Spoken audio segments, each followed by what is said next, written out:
to look at your surroundings, not just what we're focused on. You know, we're focused on maybe just the planter pass, but maybe we gotta look at all the other things that go into that planter pass.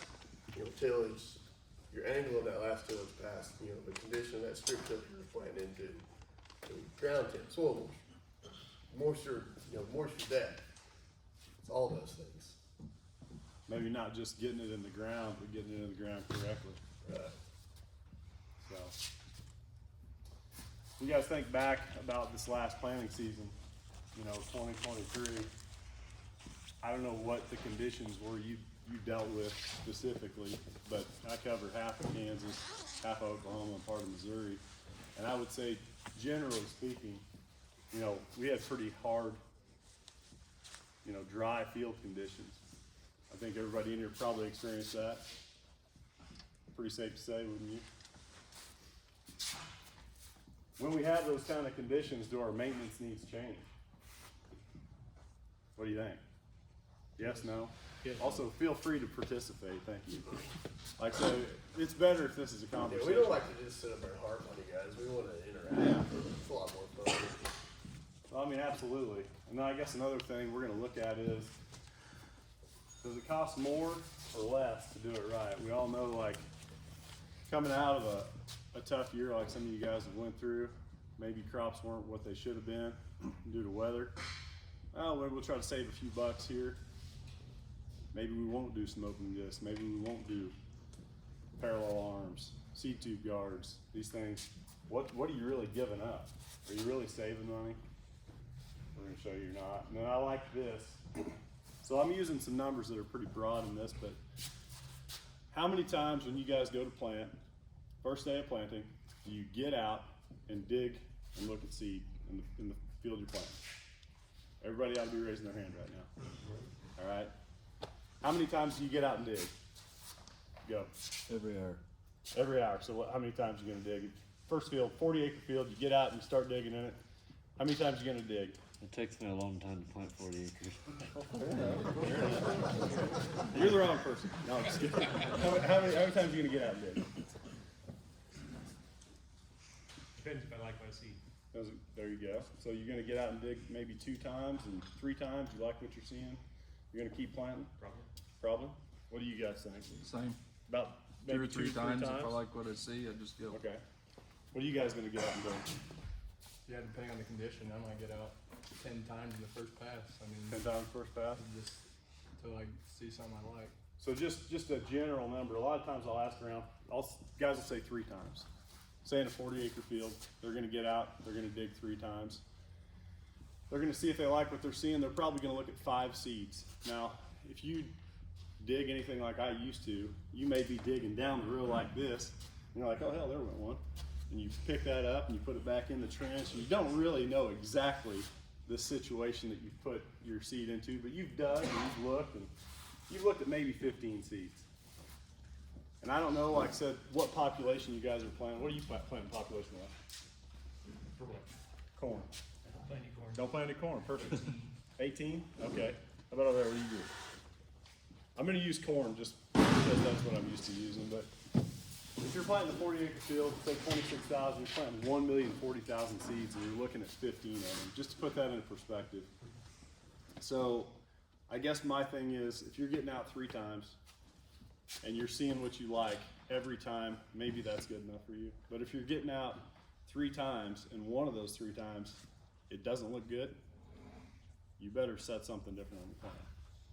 And you really ought to be getting out more like, I don't know, I would encourage you to get out more like 10 times. Make sure it looks right. That planter pass is the most important pass of the season, right? So, I like this. It happens in every industry. Technology, no matter how great, can be defeated intentionally and unintentionally, right? You go out there and you put that seed in the ground, and you may have that brand new case planter, that brand new white, or Massey planter. Doesn't matter what brand you're running, but if you don't do it correctly or the maintenance hasn't been done, you're going to shoot yourself in the foot every time. So again, I'm using corn. How many guys in here plant corn? Fair number of you. So like I said, I guess I just got unlucky enough. You cotton? No, Just soybeans. Milo. Milo, okay. I don't have a lot of slides for Milo. I need to work on that next time. So, when we go out to the field and we plant our seed, no matter what it is, whether it's corn, soybeans, Milo, cotton, when we plant that seed, we have an expectation, right? For corn, we're gonna plant that. We're gonna expect, or we're gonna hope to get a full ear. Every year, the same carbon copy of its neighbor throughout the entire field, right? So what's the cost of that 1 ear? Again, we're gonna talk about corn. How many of you guys have seen this equation? How do you guys? So for population, I've done this a couple different ways. I know there's a lot of dryland guys. So we did one population of 17,000 for dryland. Does that sound pretty common amongst you guys? Pretty close. So what are you looking at for rounds on that 17,000? Whenever you go out and you pull an ear, what's your average ear rounds gonna look like? I'm gonna start picking on people. 16? Okay. I was waiting. Somebody was gonna say 15. I was gonna be like, I feel like I'm back in Oklahoma. Anybody in here from Oklahoma? Perfect. I don't have to worry about offending anybody from Oklahoma. They do things a little different down there. So anyway, so let's say 16. I threw 37 long. Does that seem excessive? Yeah. It does a little bit. Yeah. 17,000. So 70,000, 16 round, 37 long. These numbers may not quite apply. I urge you to go ahead and put your numbers Let's in. just say it rained a lot. We don't Yeah. know what rain is, but Got a little it rain. rained a lot. I used kernels per bushel. I said 90,000. Does that seem off?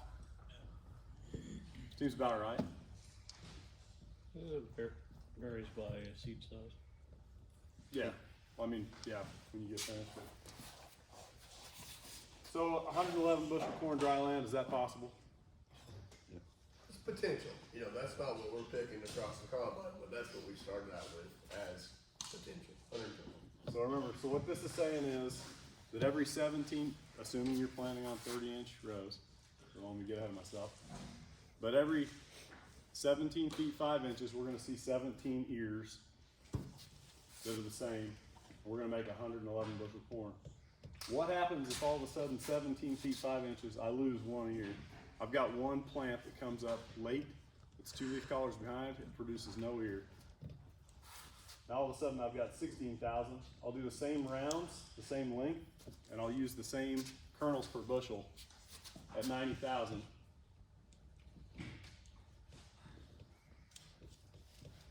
I've given up 6.5 bushels to the acre. I used $3 corn. What's corn at today?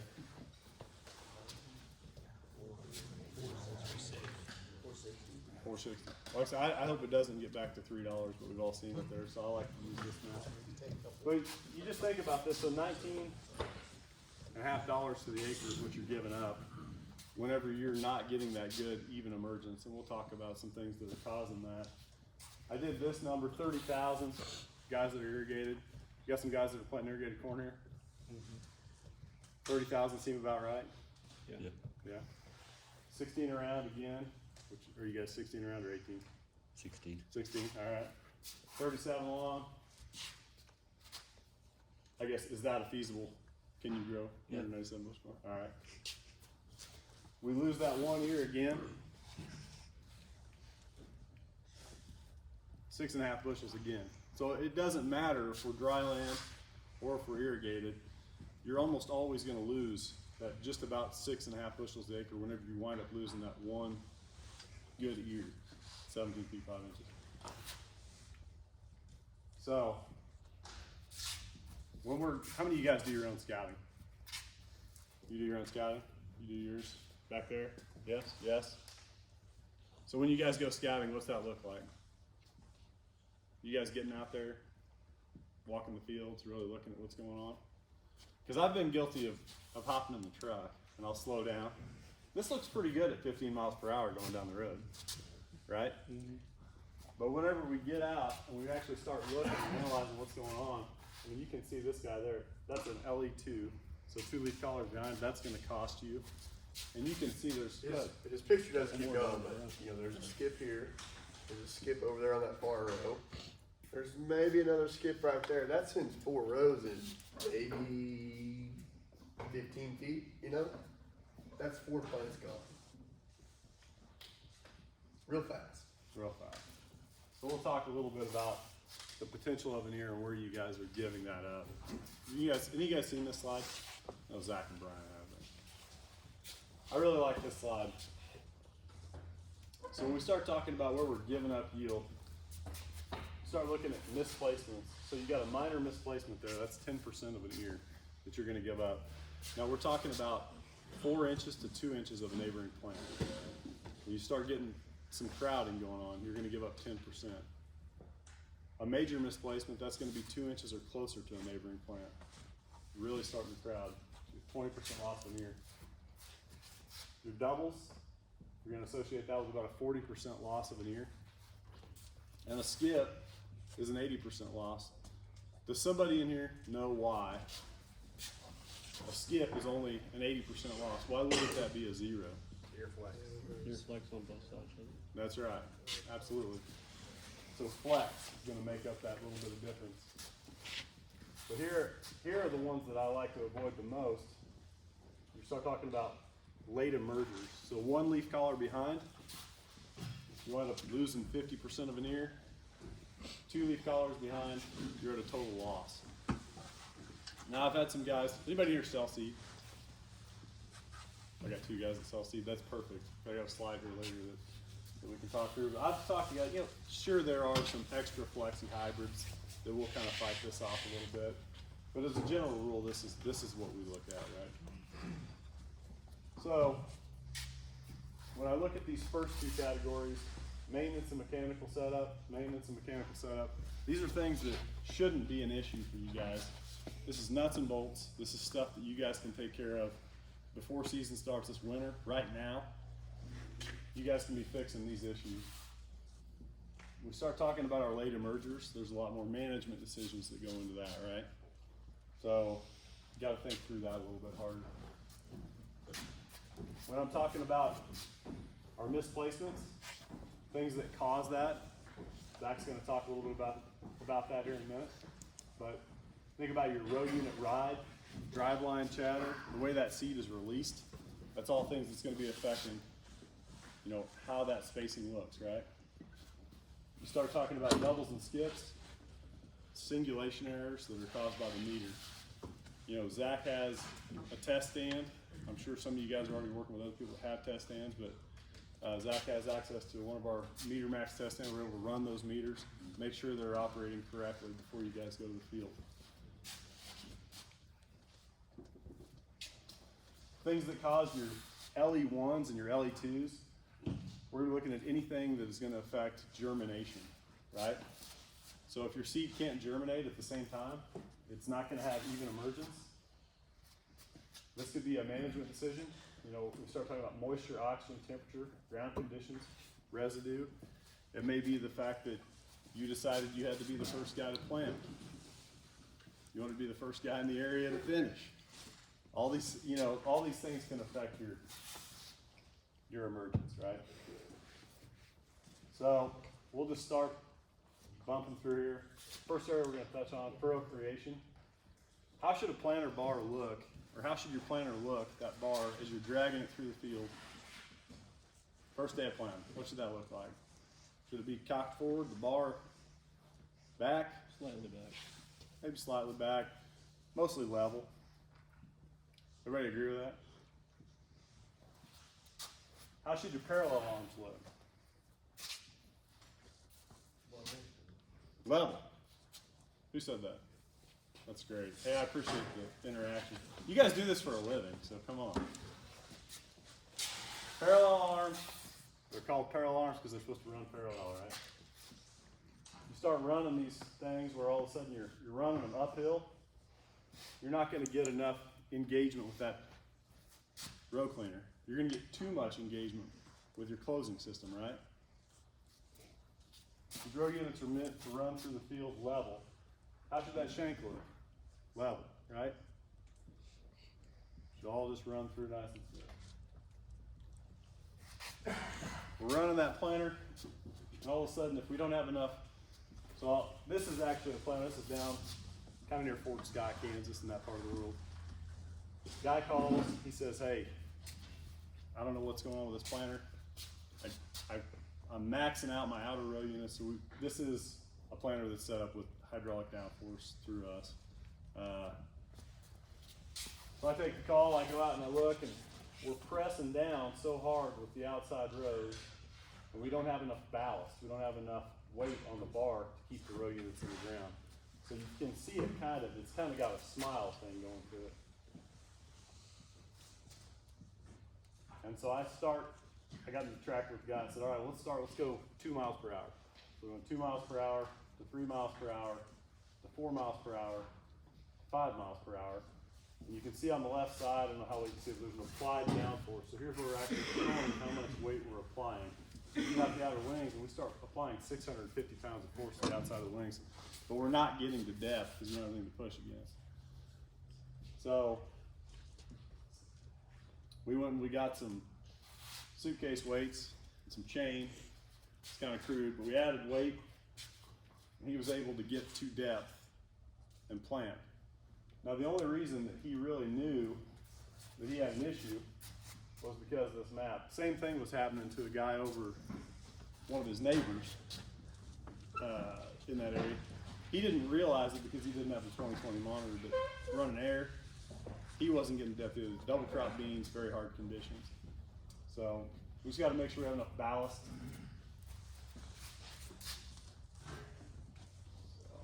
Most of you guys, like, this is 30-inch country, not really narrow rows. So most of those planters out here, even, air, hydraulic, it's kind of irregardless. We don't really find a ballast issue. The one thing that I've seen problems with is like 12-row planters. That flex in the middle on 6 or 8 rows that flex in the middle. You run into issues there. A 3-section planter that front folds like most NT style planters are. You don't really run into a lot of ballast issues and keeping ground contact, but it's those, those 1760 style deer planters, that, front fold around, that flex in the middle. That's where we seem to fight most of our, ground engaging, ground contact, issues at. So if you're running fertilizer, keeping your boxes full of seed, those tanks full of fertilizer, anything to keep extra weight on that bar, keep that planter in the ground. It's got to help us. Most 16, 24-row planters, pretty rare. So when you get into those smaller frames, they're wider, there's just not as much metal there, right? You're going to pick them up out of it. Most air bags are maxing out at 450 pounds. If you pump those bags all the way up, 450 pounds on 12 rows, there's 6,000 pounds. You're getting close to what that planter weighs. So if you can push more down than what that planter weighs, you're gonna pick it up. All right. Well, we've talked a little bit about, like I said, how that bar should look, how the parallel arm should look, how the shank should look, how enough weight to keep the row unit in the ground. Now we'll start talking actually about maintenance. And the first thing we're going to talk about is parallel arms. So like I said, we run off that bar onto our parallel arm. And this is just a stock OEM Deere. Really wouldn't matter if it was a Deere parallel arm or whose OEM it was. I don't like OEM parallel arms. That's just me. I'm gonna advise you guys to look into a double bushing. I know that Brian and Zach probably have access to multiple Yeah, a brands. couple different. There's 3 kind of main double bushing on the market. There's a Bearing brand out now. Kinsey Case. They're all running their OEM. Those are good OEM arms. The new 2100 series Case, these new 05 series Kinseys. They're running a double bushing system, so it kind of eliminates, the need for that aftermarket item. But, if you're running the green planter, it's the same arm, it's the same design that ran since the 7200. They haven't changed it one bit. So they're punching that hole, right? So they're taking that iron there, and they're just punching that hole. So it's not centered. and it's not perfectly round, and then they're dropping that bushing. So when you have a brand new planter, brand new arm, and you have that bushing and it's all brand new, well, that arm is loose already. So it sits there and it swings. Well, what happens when you get some play? It multiplies, and then it really wears out. Yeah, you'll actually find that the steel that's in this barrel arm is milder than the bushing you're using. And generally after even just one season, you can see a considerable amount of wear. They'll always try to egg out on you.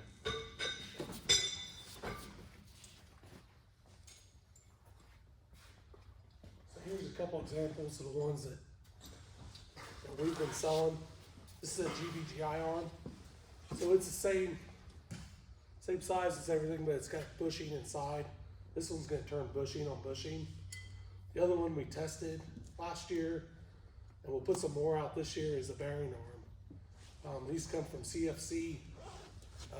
It's basically the same bearing that's in a disc opener, but instead of just having, it'll be in 8 locations, so it'll be spreading that weight out quite a bit. They run about the same. This one's a little more work to put in. This just bolts right in. So a lot of the planters we've been putting these GBGI arms in. So those bushings, the inner bushings, top bushing hardness, Rockwell ratings, it's a 38 on the inner, the outer's a 55, so that inner bushing's softer, with the idea that it's gonna wear there first before it wears into that outer bushing. You catch it in time, simple bushing change out versus a whole arm. So it's a longer, part longevity with maintenance. What was your install time on some of these? Oh, you probably do a whole row. If you had a forklift, cherry picker or something, you can help kind of support that row. You can change a row out, and we can do a 24 row planter in one day, 6-7 hours. You can change out 24 rows of panel. It's pretty good. I'll put these on that table back there if you guys wanna look at them. How many of you guys, have you guys checked your parallel arms on the planter you're using now? You guys know how to check them? No? So, here's how you go to check them. This picture on the left, this video on the left, if you watch, that's bad, right? Now here's what's funny is, I can roll on to almost, I don't know, at least 70 to 80% of the farms that I go on with Zach or any of my other dealers. How often do they look like that, Zach? Yeah, about 70 or 80% of the time they look like that. And so if my row unit's moving that much, and this has got a speed tube on it, so let's just pretend like it's got a regular seed tube. As I drop a seed off my meter, and it comes down through a seed tube, what's gonna happen to that seed? There's a good chance it's gonna get ricocheted in that seed tube, right? It's gonna cause those spacing errors that we talked about that are giving up 10 to 20% of an ear. What do you else look do at in terms of, you cross that sprayer track, harder, a little bit more compacted, right? The row unit rides up. Well, if we're planting into solid moisture, and then it rides up, I'm gonna guess a good ½ inch, maybe a little bit more on that video. Say it rides up ½ inch. It might still be in moisture, but it's the upper limit of moisture. Well, we're planting hot, dry, windy. It's gonna suck the moisture right out of that furrow, right? After we take that planter through it. So that seed that's laying in the top of moisture in 36 hours, is it gonna be in solid moisture at that point? Or is it gonna be just maybe barely enough to get it going? That's where you get that plant that comes up 3 days later. Yeah, so like we talked about the LE1s and the LE2s, that 50% to 100% loss of an ear. Or he doesn't germ at all, sprouts and dies. Yep. This is what they should look like. This is after they had new parallel arms installed. See how it doesn't really move. So if you're running an OEM set of parallel arms, I would encourage you to check it. Definitely worth looking at. That's the biggest thing we've taken away. Even guys that are gonna keep their airbag, spring, hydraulic drive, just, if you're looking to do one thing to a planter, those arms will make the world of difference. Those arms will turn a planter into a true planter. Keeping that solid and tight, it's amazing when some of the metrics on our display, shows you row unit ride and different factors of what's going on in that row unit. When you look at half the bar, we took a planter one time, one of the first ones we ever did. We took half the planter with OEM on, left them, and put another half the double bushing system on there. The side of the double bushing was 10 times better, running smoother than that side of the OEM in there. It just, there's no vibration, no chatter, there's no vibration. It just plants. It just plants really, really nice. Question? What kind of acres per row are you getting out of those compared to just like your own? Acres per row. Compared to OEM. Man, you're gonna see 3 times before we have to service that inner bushing. What about the bearing style? Don't know. We're still testing. They're still new. Yeah, we ran them this spring, or we ran them for a season this year. They've tested them. So CFC's out of Indiana. They tested them for the last 4 years back there. Quite a bit different planting conditions than us.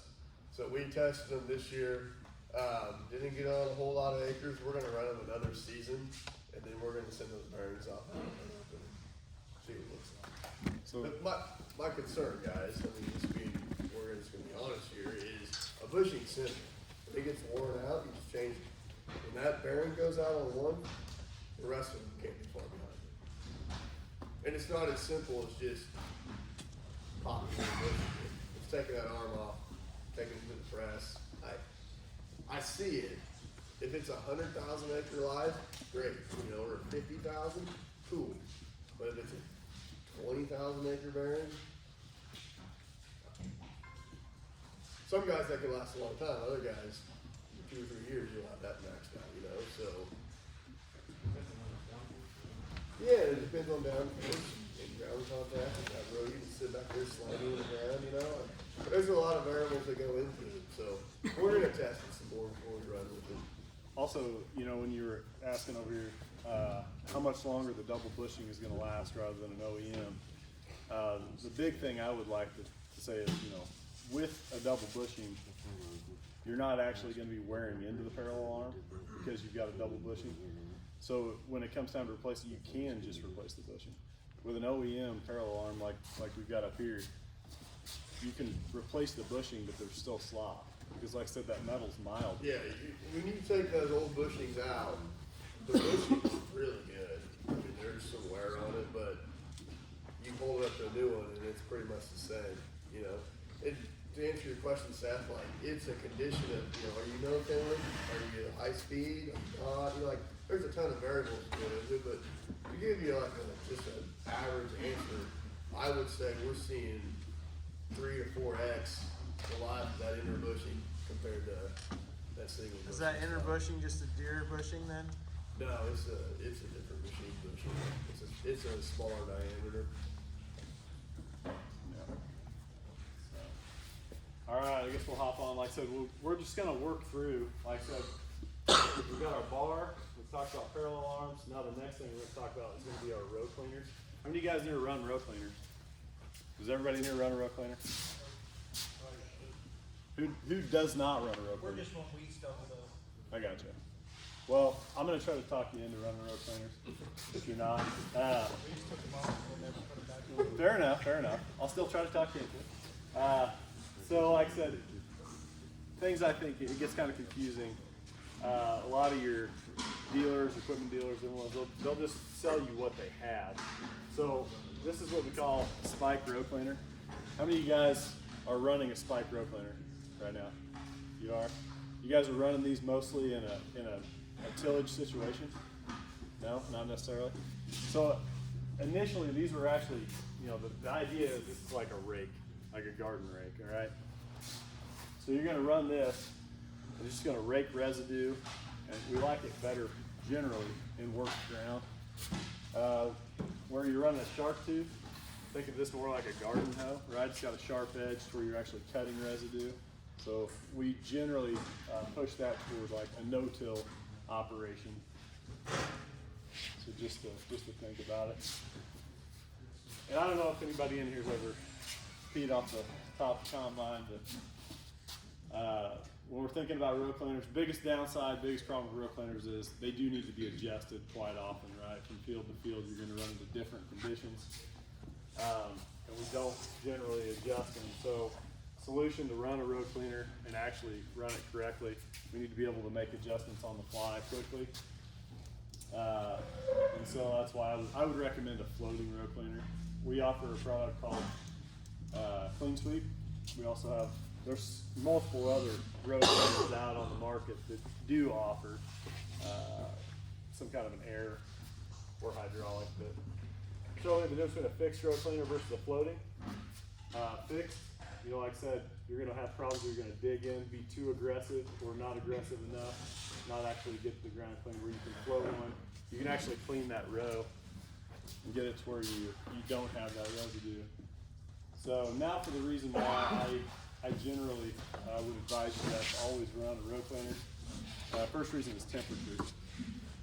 So had a guy farming over in Clay Center, Kansas. Well, that's quite a ways from here, but a guy farming up in Clay Center, Kansas, running hydraulic downforce, had the worst stand of corn he's ever seen. I went out and looked at it.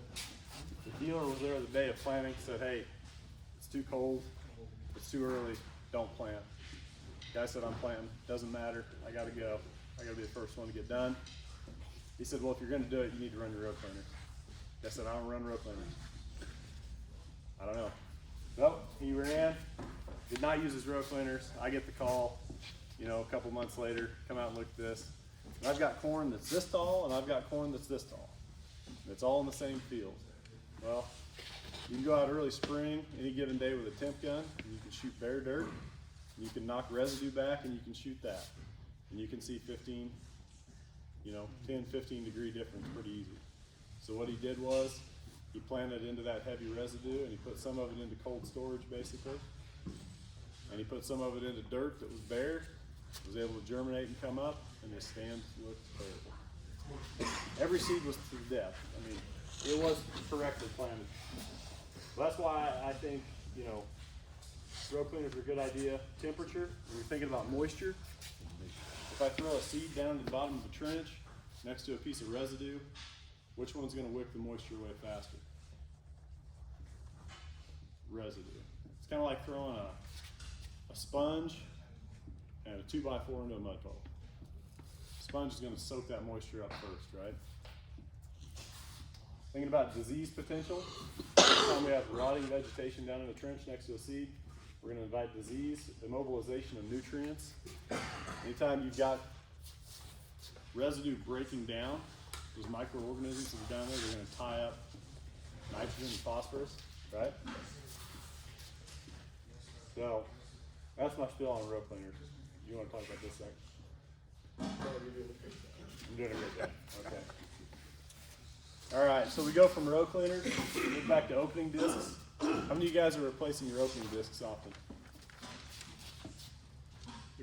Every year. You guys said you just replaced yours, right? 2 years. Every 2 years, all right. So, John Deere and Kinsey guys, basically if you think about this, if you have a half inch of wear off of the diameter of that disc, it's time to replace it, it's trash. As soon as your bevel's gone, and you lose that sharp edge, you're just bulldozing at that point, right? We're not slicing. You gotta replace them, you know. Even if you're not down to 14 and a half at replacement level tech, but if it's dull, if you're putting in any kind of, you know, residue, minimum till, no till, you really need to consider it. For what a set of blades costs, for how much seed you're putting out per hour, you look at it. Cheap. Exactly, $250 back corner, right? 220, 300, whatever you're planting. It's cheap, you know.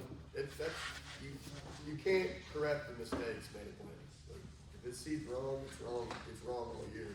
So if it's 14 and a half or that sharp edge is gone, replace it, please. And as a seed dealer myself, we always get blamed as the hybrid. We sell a lot of planters, you know, selling seed, selling precision. We sell a lot of planters with guys. We go out there and it's some wacky god, you know, it's bad. And they pick it 6 months later, they go, that corn didn't yield very well. Well, remember when we set the plan in? Oh, yeah. They forget about it, right? So like, do everyone a favor, do your seed salesman a favor too. Place your open. Alright, like I said, if you don't know these numbers, you can sure get with Zach or Brian afterwards and they can sure help you along with it.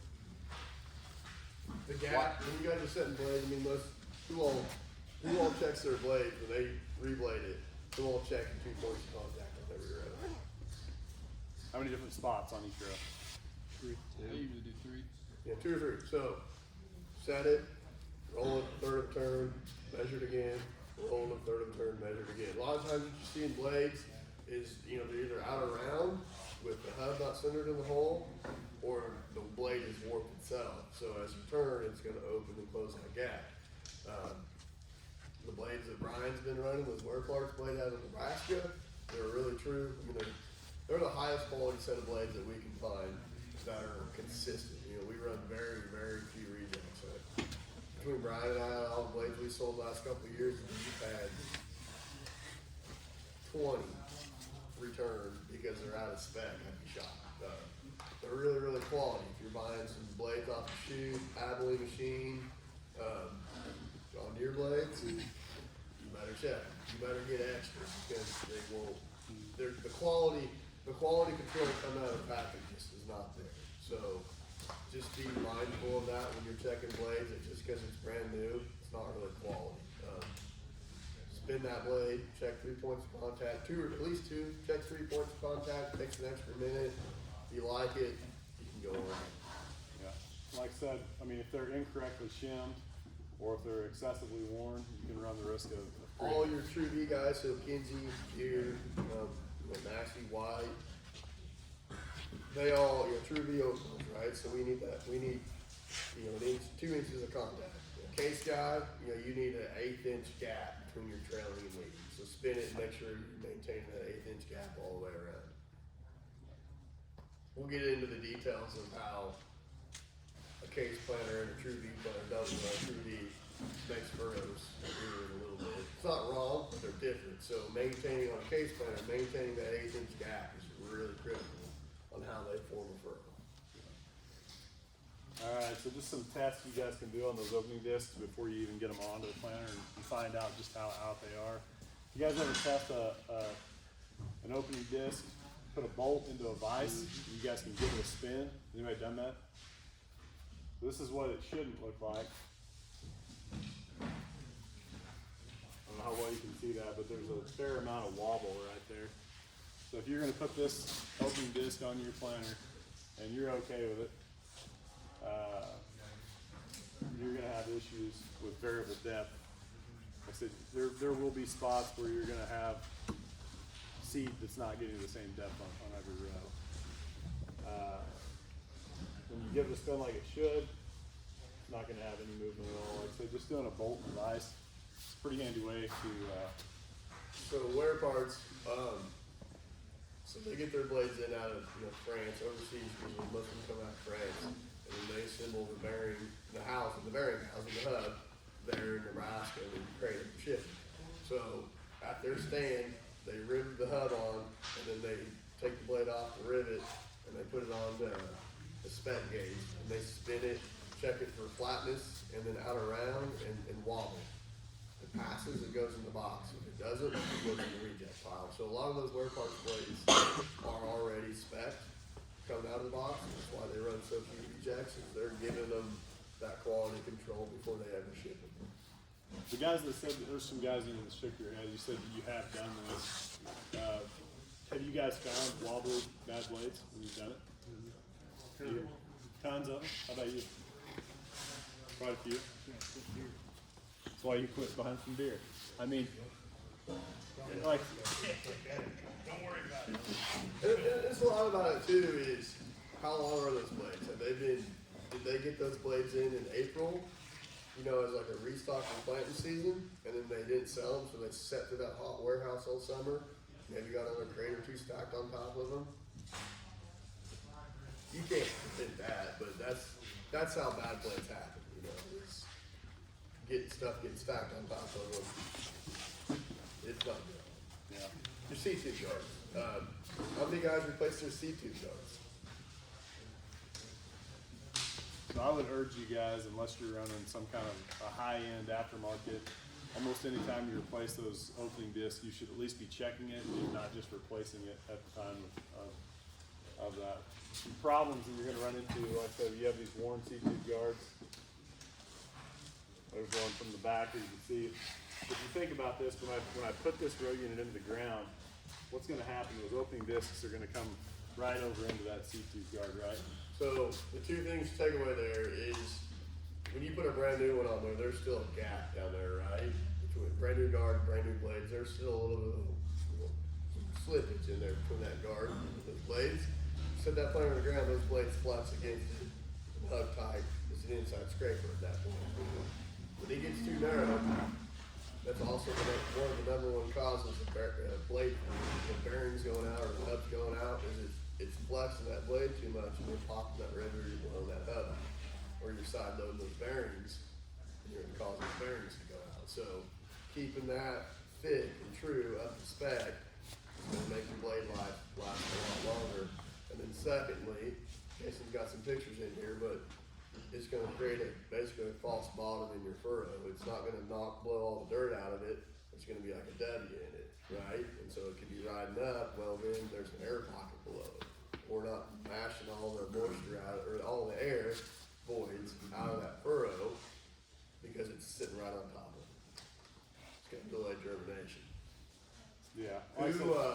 The best way I found, guys, if you're changing blades, take a 5/8 wrench, take the box or the open end, stick it on the bottom of that guard. You can fit it over that 5/8 wrench, replace your guard. 5/8 wrench. So here's a picture one of my counterparts took. And this is going down the field on an 8-row planter, row 8. And what's happened is, just like Zach said, your bearings or your opening discs are riding against that seed tube guard, and they're flexing, and you're actually creating a narrow trench. So the seed wasn't actually able to get to the bottom of the trench, and the Keaton seed firmer was dragging the seed down this trench. So the RM in that area went and they looked at it, and they said, well, did you replace your seed tube guard?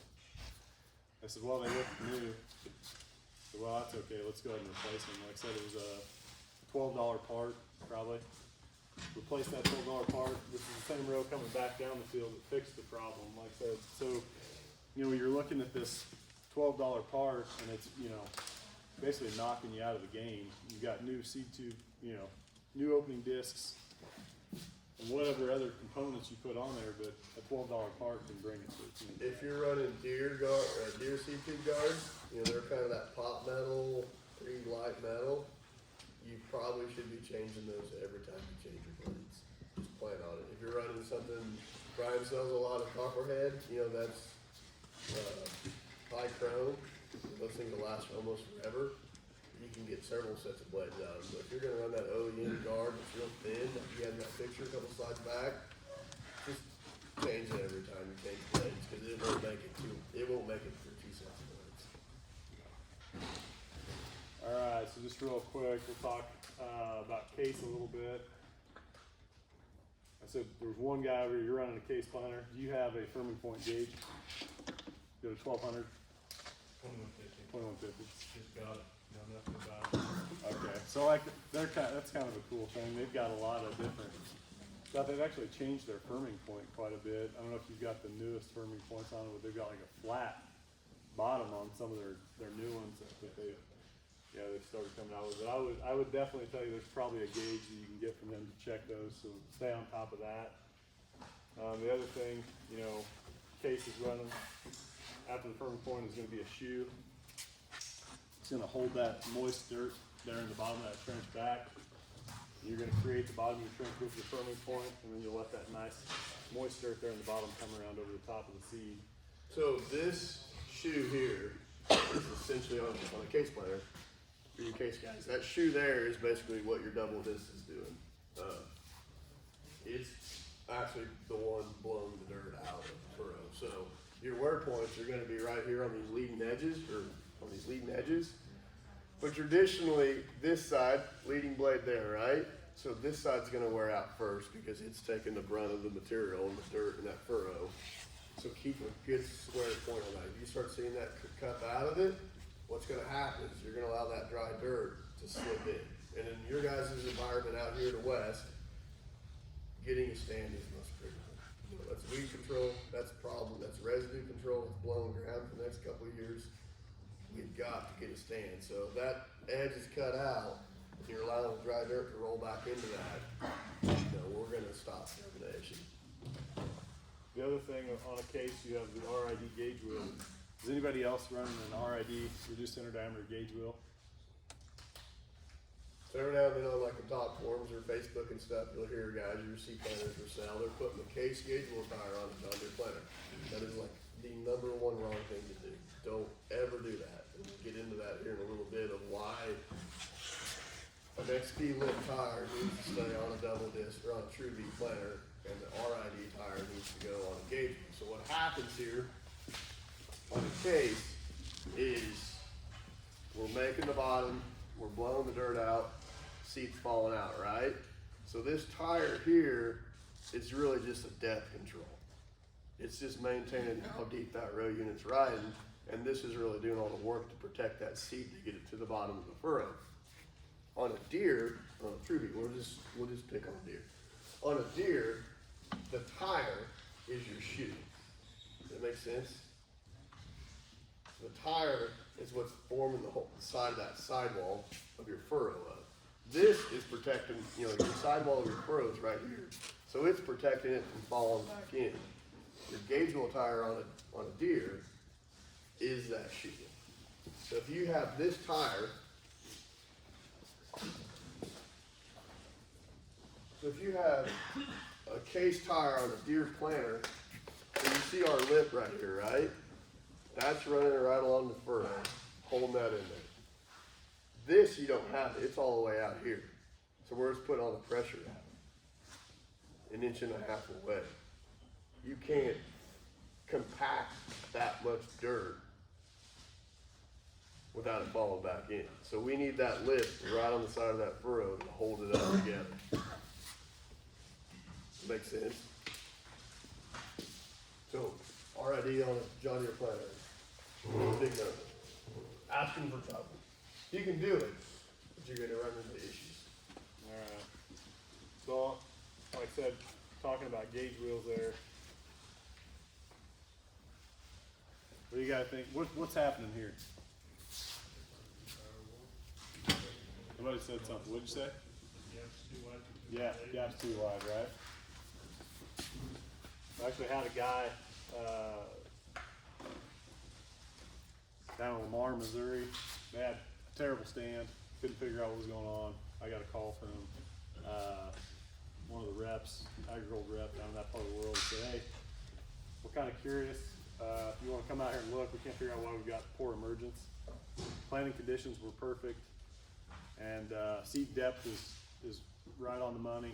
We don't understand why we're having emergence issues." I went out and looked. Sure enough, everything was planted to depth like it should have been. Everything looked like weather for the day, soil temperature, everything should have been awesome. But emergence was all over the board.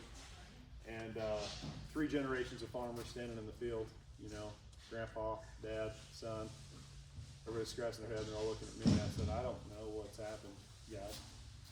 I said, "Unless your gauge wheel arms are loose." He goes, "That ain't it." I said, "All right." So I said, "Well, I guess I'm done here." He goes, "Will you come look at my planter?" I said, "I'll come look at your planter." Went over there. Every row I grabbed, gauge wheels were loose.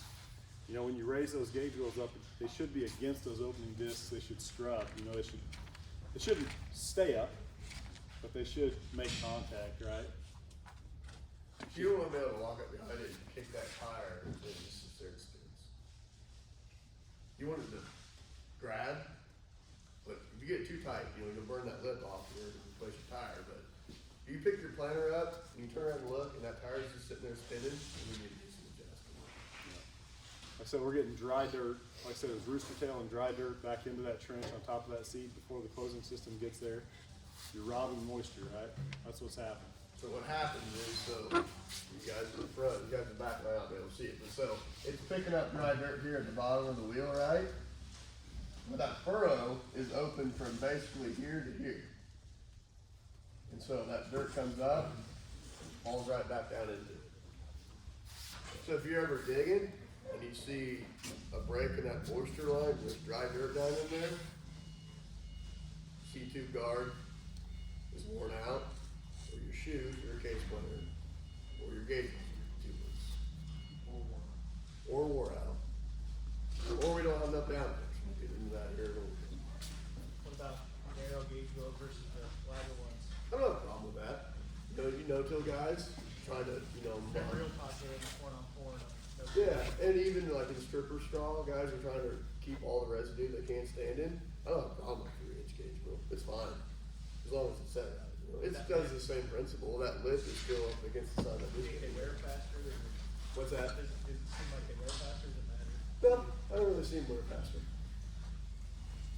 Alright, so like I said, making sure those gauge wheels are correct. Next thing we're gonna look at is gonna be your gauge wheel arm. Like I said, where this is a deer, but like I said, where you see that mustache and wearing on that gauge wheel arm, you can flip those over, wear on both sides of the arm, get a little more life out of them. We also need to be looking at our mustache, the bolt on that mustache. Those are all wear points that you're gonna have on a Kinsey, where that dog bone's wearing on the inside.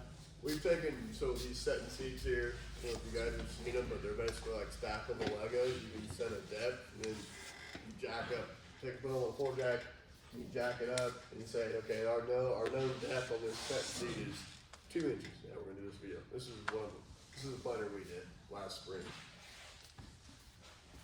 So you can talk through it.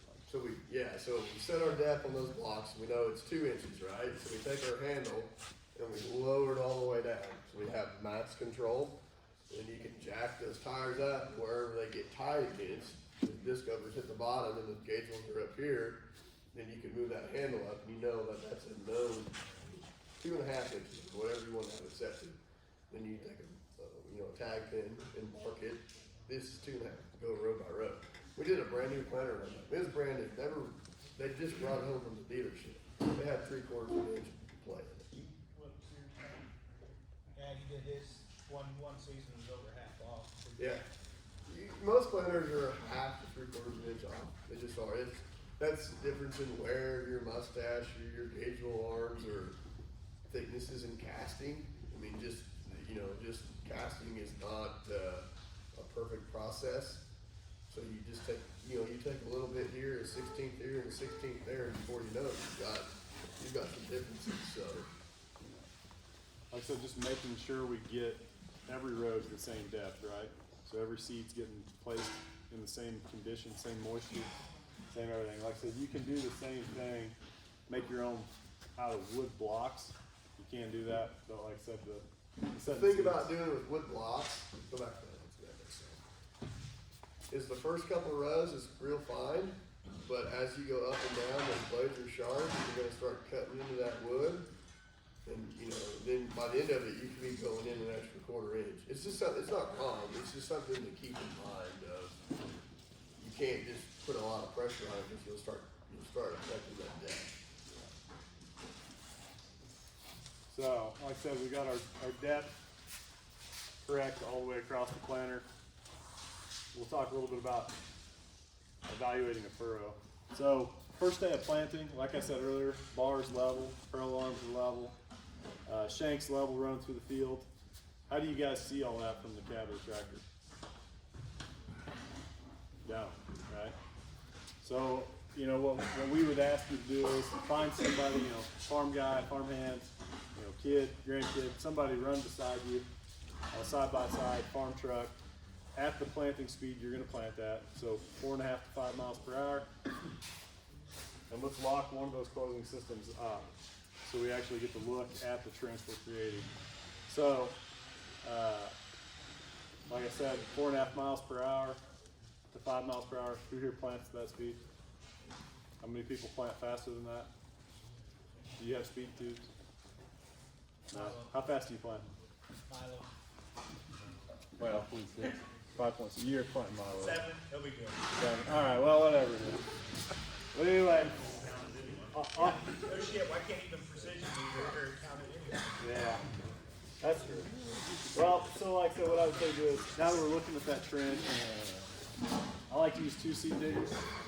I'll lay one across it, and I'll take one and put down in widthwise. So I put it in there widthwise, and I can get this to the bottom of the trench without contacting any dirt on either side or without forcing it. I know I've got a wide enough trench, so my width is good. I can check my depth. I know my depth is good. I can take one of these seed diggers and I can poke into the side of the trench, and if it's able to come, collapse easily, I know my closing system's going to be able to close it. But if I'm having to pry, well, probably I need to back off whatever kind of down force or firming force I'm using. And Right? when it's really dry out and we're blending like a lot of fluffy, powder, it takes more down pressure, right, to form that sidewall and hold that together, call it integrity. And then we'll let the closing wheels clean it up. The most important thing is some guys say, I don't want to put too much downforce on there. That's what the closing wheels are there for. They're designed to knock out the sidewall. So here you see it's not enough, right? As that planter came to a stop, you see all that dirt rolled back in. Might have enough downforce to get to depth, but not enough firming force on those gauge wheels to hold it open. So you guys running like planters on a deer monitor, y'all know the term margin, right? So don't think of it as the word margin. Think of it in terms of firming force. When you see that margin number, that's 100 pounds. We're putting 100 extra pounds on that, on those gauge wheels, right? So we have 300 pounds of downforce, but that margin's running 100. So there's an extra 100 pounds that the gauge wheels are carrying to hold that together. So when you're getting out there and digging, you see this going on, you go, I need more margin, right? Don't chase margin. Some guys get all hung up, I gotta maintain 100 pounds of margin. Do whatever it needs to be to do right, but use that margin in terms of firming force. How much force are we firming on that sidewall? That's too much. A little too excessive, you can see stress fractures. Like I said, if you were taking a seed digger and trying to dig in that, you'd be, really crying. Closing system's not going to dig That's it. obviously pretty wet conditions. What's gonna happen there is we smear it, right? And then when it dries out, it's gonna turn into a brick wall. And then it's gonna delay a bunch of rip hairpin and hatchet roots. So maintaining your downforce. You get out and you dig in and it just, you hit it with your knives, your pliers, and it just kind of, what you wanna see is you wanted to hit it and it just kind of crumbles off. You poke it and it just sloughs out, we gotta get more downforce on that planter. In the same way, if you pick it and you're chunking it out in slabs and chunks, you gotta back that downforce off. Are you better off to have too much or not enough downforce, I guess is my next question. If you're dry or wet. Either way, if you had to pick less or more, You have rubbers and poly twisters. no closing. Well, you shouldn't be out there. You're better off with more downforce, because that's always gonna ensure that you're gonna get to depth. If we can't get to depth, we might as well go farther. Let's get to depth first, and then we can let the poly twister set work it out, you know what I mean? But if we can't get to depth, I don't care what you got back there, it's not gonna do as good. So you're always better to run on the side of caution with more downforce than you are less. But there's a point when you've gone to excessive amount of downforce. So we just see, like I said, some different plants that have emergence issues because they don't have enough downforce to actually stay at depth. Like Zach was saying, you got your LE2 here, he's not even going to produce in the year. And just like Zach was saying, when you start talking about firming force, you're going to need more force when you're planting in those lower moisture, cloudier, higher residue, higher speeds. I think about if you go to the beach and you drag your finger through the dry sand up you know, further on the shore, you can drag that, you know, you can get to depth with your finger really easily, right? You can drag it right through there, no problem. But it's not going to hold open. It would take a lot of firming force to actually hold a trench open in that light, loose soil. When you get down by the water where it's moisture, jam your finger in there. It's a lot harder to get to depth, but you leave a trench behind very easily. You know, like I said, heavier soils, higher moisture, require less firming force. Things to think about. I like this slide a lot. There's two of you guys said you guys are seed dealers, so I'm gonna pick on you guys. We got AgriGold. What do you sell? Everything. Everything. Nutrient. Okay, so everything and AgriGold. So this is a 12-row planter, and what we've done, or what the guy did, put a sensing system on this, and as you go across the field, he fills up his boxes here, 12-row box planter. He goes across the field, and he runs out of seed here, and then he fills back up and he goes on across the field.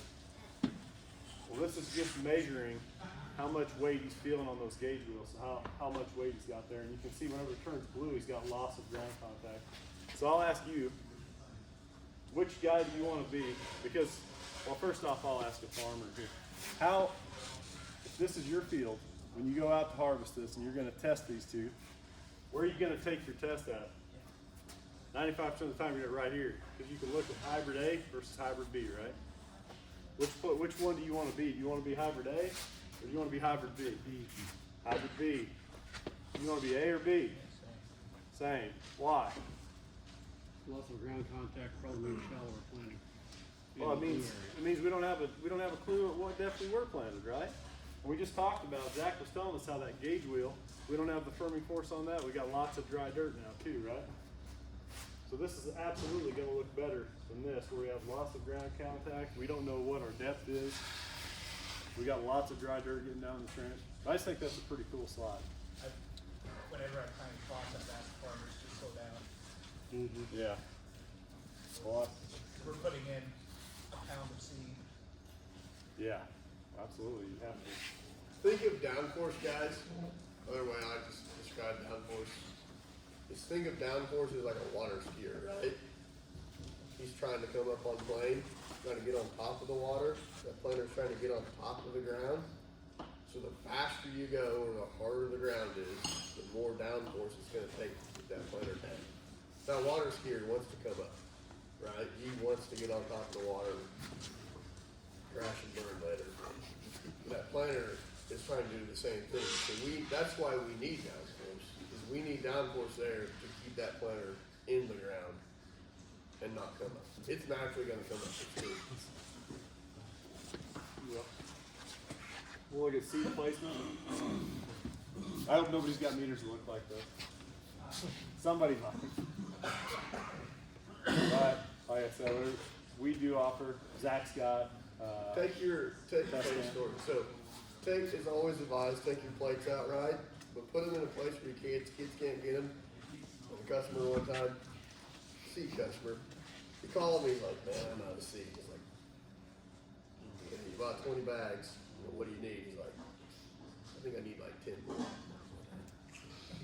What happened? He's like, I don't know. Okay, so we took him 10 more bags of seed. He finished up, all worked out. Called me a couple weeks later, and that corn came out of the ground. He's like, can you come look at this? I got some problems. All right. We went down there, and he had like 4 rows, random 12-row planter. Random across with this planter, like 4 rows. They were saying 4 rows at a time, but they were like 90,000. This is corn, right? We got 24. It's thick. It's like mine. It's thick. And okay, we have an issue with your meter, obviously. So let's go look at your planter. Go back to the shop. Take off that hopper. Pop it open. He's like, huh, no seed plate. That's weird. I swore they were in there. I don't know. They're not, obviously. And then he got to thinking, he's like, oh, that's what my kids were playing frisbee with before COVID. They robbed the plates out, and they were throwing them across the farm yard as frisbees. And then put it back. So check your meters. I'm we checking meters, we run a lot of meters, I found skull cans in one time, like, just checking meters, Good idea. it's easy. Little paper tabs on bags.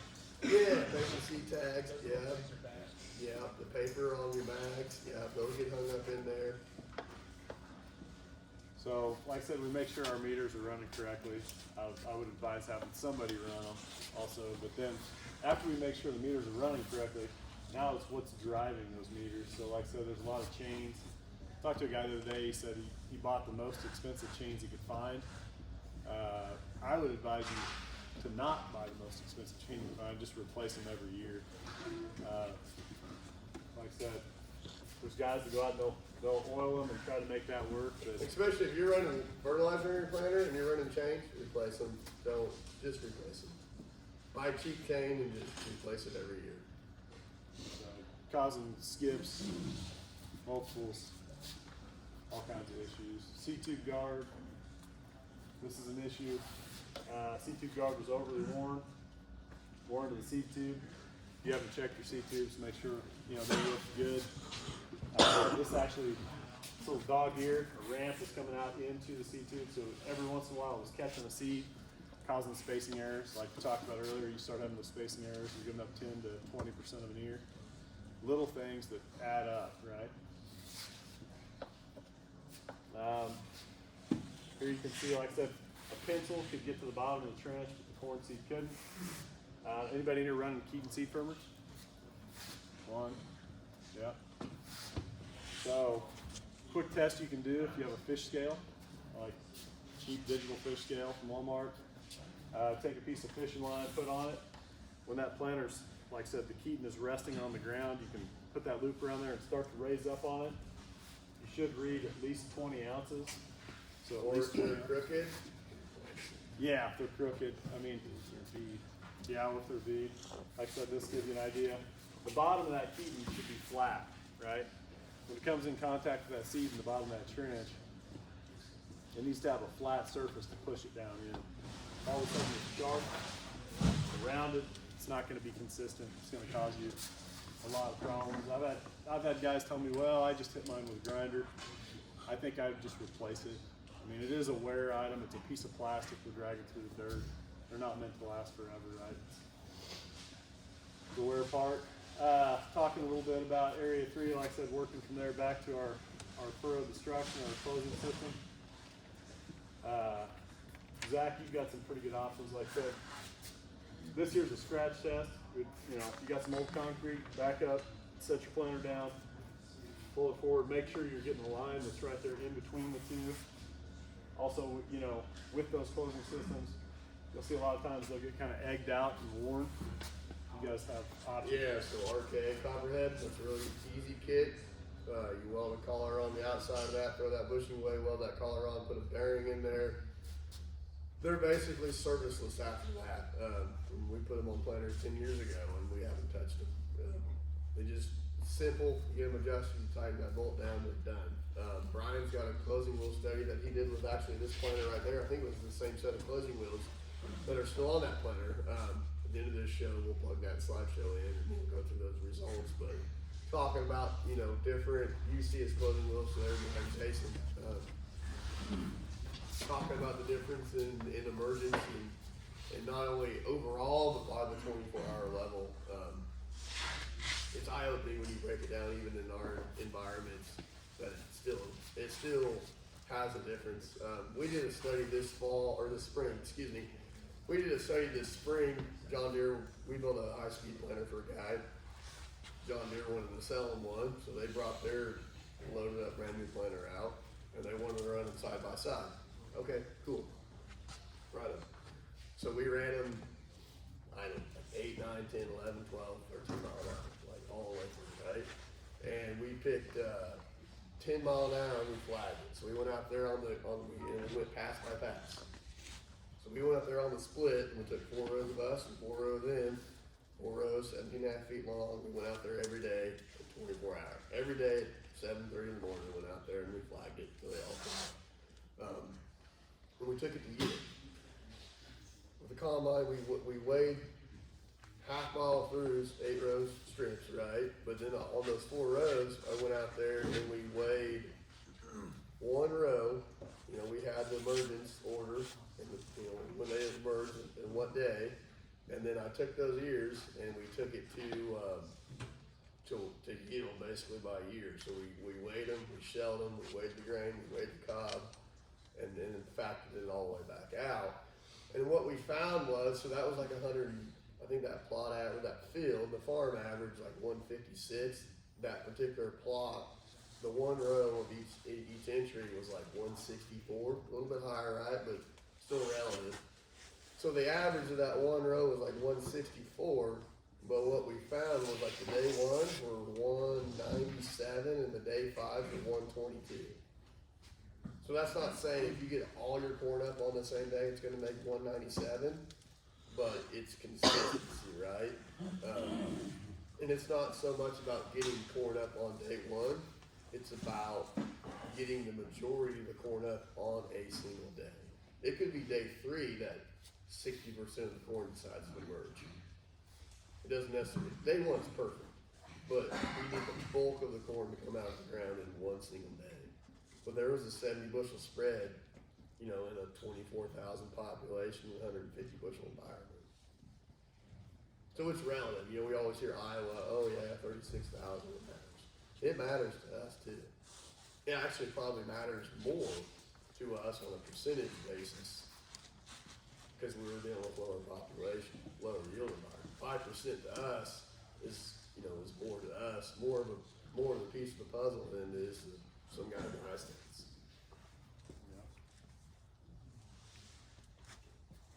Also, like I said, you start seeing issues like that with your closing wheels. Probably time to go and replace those. Looking at settings on those closing wheels. Yeah. You want to talk about EJ's deal? Yeah. So got EJ here, leaning on the show table back there. Something new that we've got this year is set exact. So with the closing wheel with the spring settings on it here, you've got 4 notches. And what we found was these 2 are really close together. And the first one, which I try to get majority of guys in, is still sometimes too much.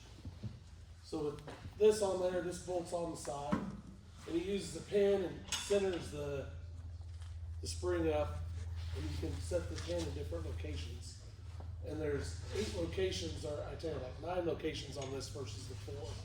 2 are actually below the first notch, and then it's every 5.5 pounds.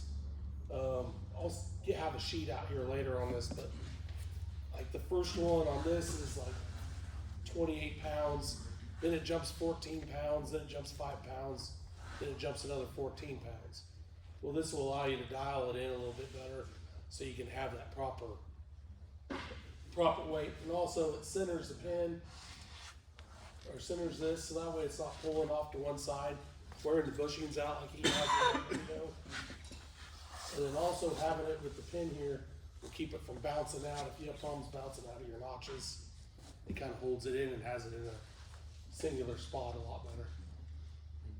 Yeah. So Well, like I that's said, a new thing for this winter. yeah. And like I said, the reason why that's kind of a neat product too. So this is a study we did. We took a 12-row planter up in Illinois, and we took a bathroom scale and just weighed it notch 1 and notch 3. You can see here the lighter green is going to be notch 1 versus notch 3. You can see the weight difference.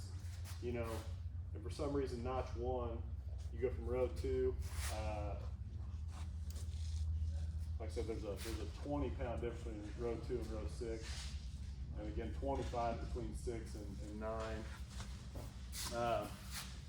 See, also there's not even that much for 3 because the T-handle was actually put in backwards, so it threw that out.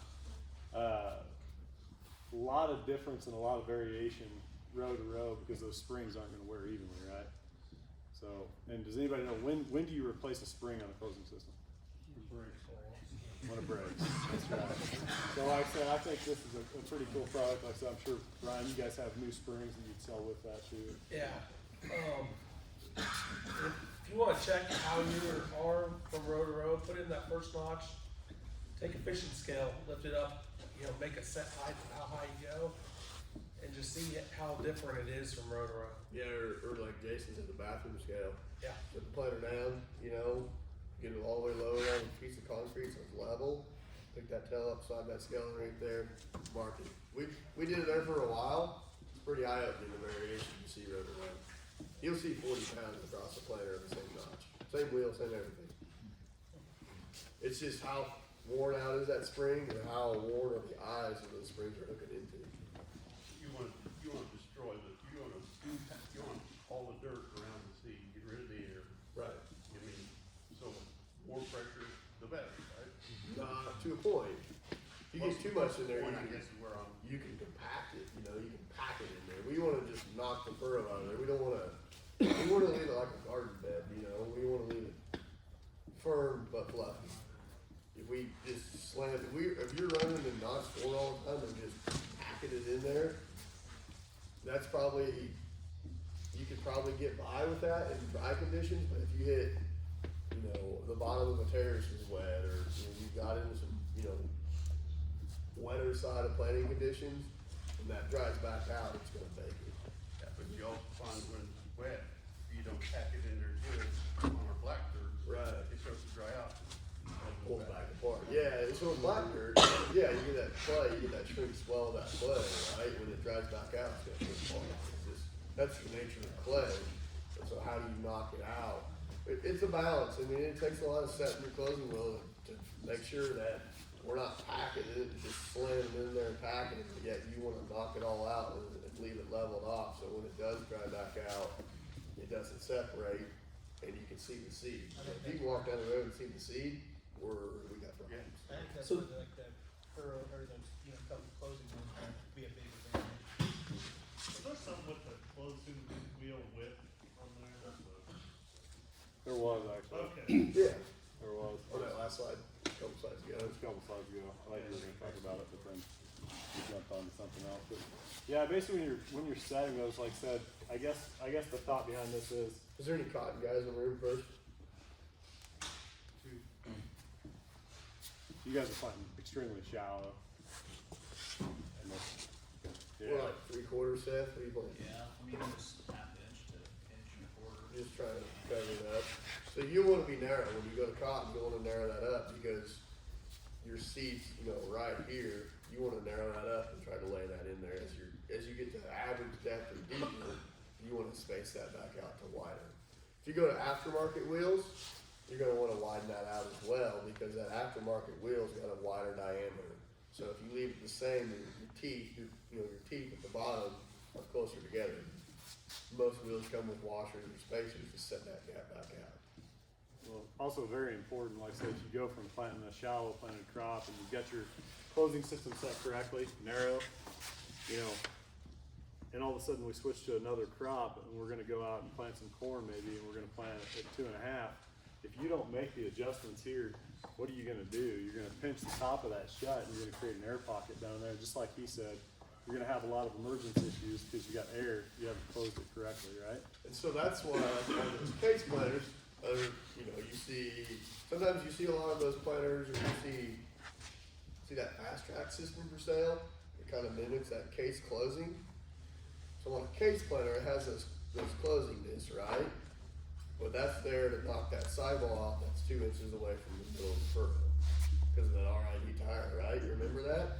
So that disc is just running there to knock it out. Just kind of loosen the back of it, and then the tire packs it. So if you go put that fast track tire on a John Deere planter, what happens?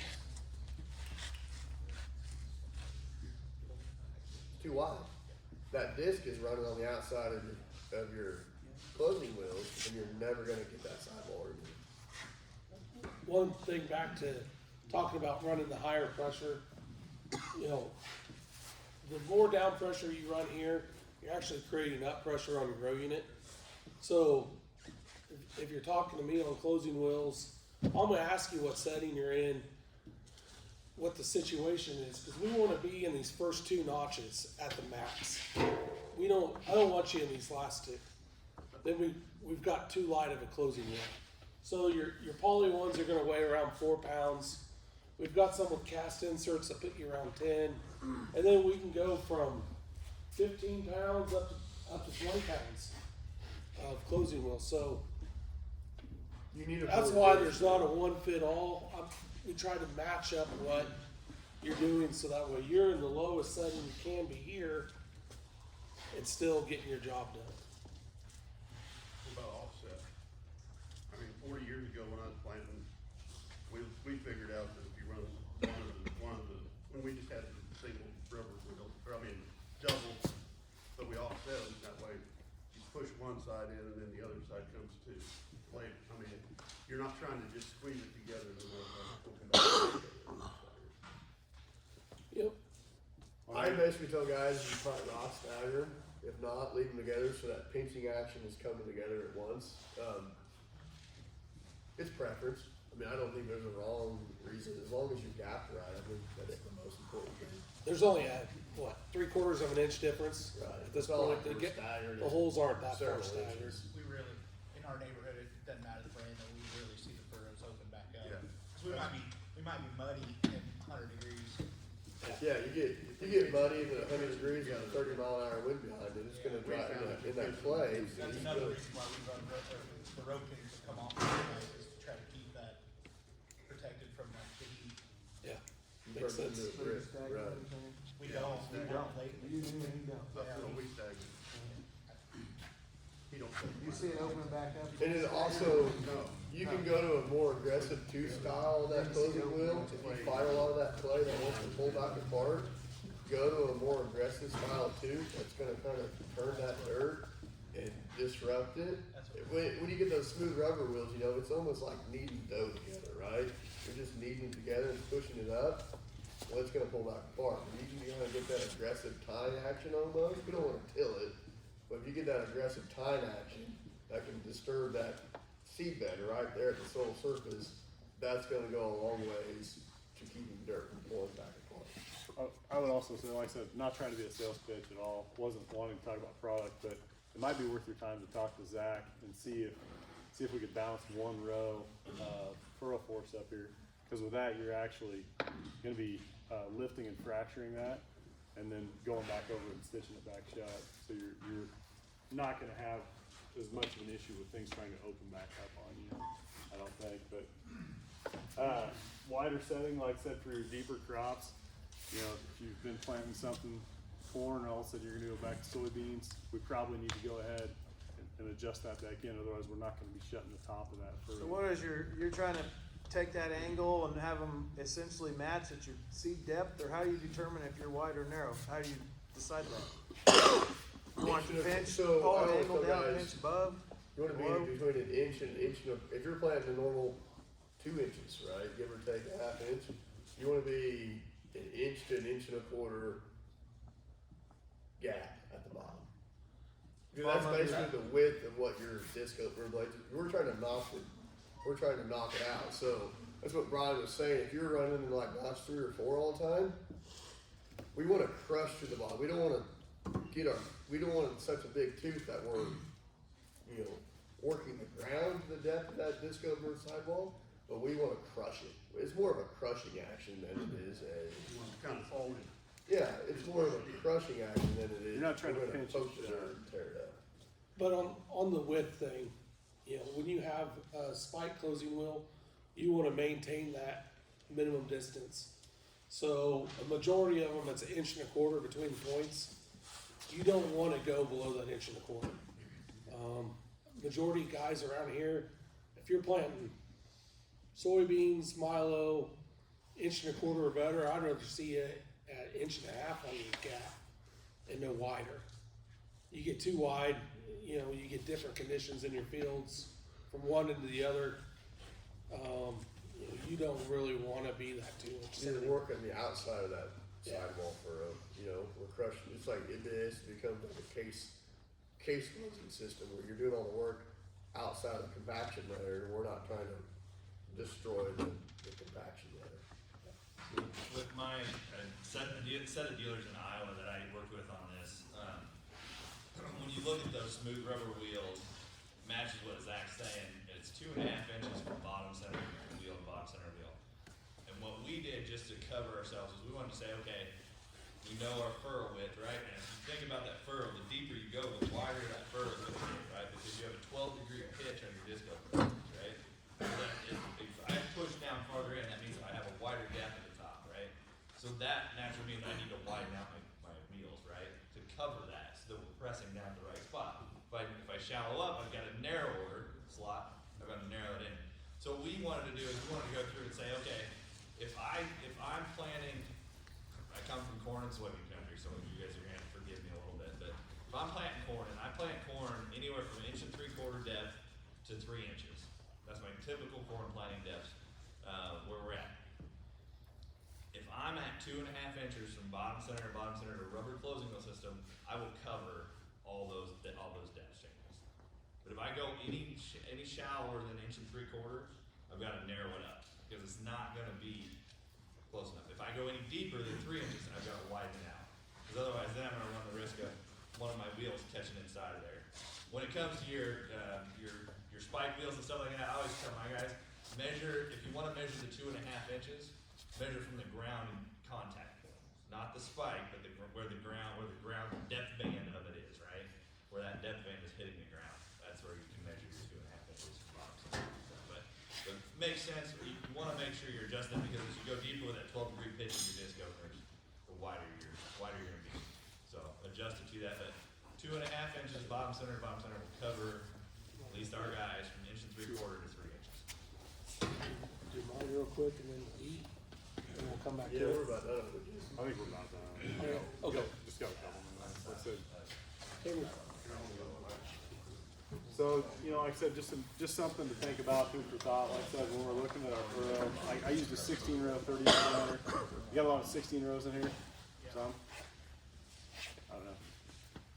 So, and I used 26,000, like you guys said, some of you guys are 17 dry land, some of you are 30, so just kind of a good average number.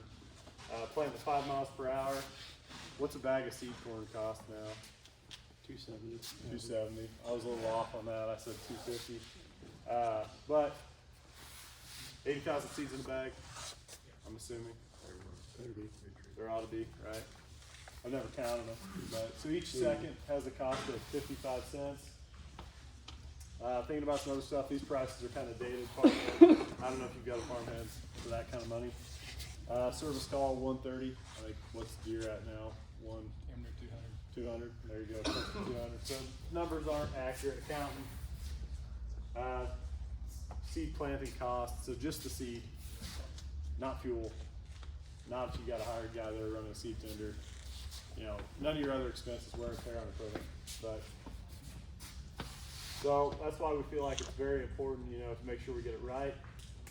This is the monitor we run. Some of the different metrics you can see on it. I don't know if you guys have looked at the 2020 or not, but we've got the ability to see population, singulation, spacing, row unit ride, gauge wheel weight, furrow moisture, residue. You can look at CECs, organic matter, and closing system weights. So just something, looking at what you can do with a 2020 monitor. Here's something else Zach's gonna have access to this spring. So if you guys have a chance to get him to come out and look at your farm. The R&D team is doing some pretty neat stuff, and I don't know if anybody's ever had a field pogoed, but we did have where you'd go out to the field and each plant, you'd mark it, and now, they're using AI and a phone. You've got the availability to do this on a cell phone now, and we'll be able to go out and you can mark it physically, or you can trust the AI. I would still say you're going to be a little more accurate just doing it manually, like selecting what size your plant is, but Zach will have access to this so you can come out and scout some of your guys' fields. And it'll create a report, kind of see where you might have had problems, like say emergence, spacing, different stuff like that. It's kind of neat things to look at. But I guess that's pretty much all we have. We'll be hanging around, answer questions, and visit with you guys after lunch. Did you have some slides you want to show? Yeah, show real quick.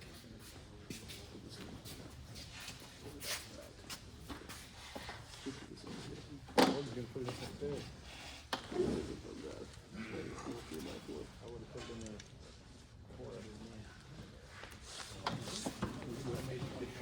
Oh, cool.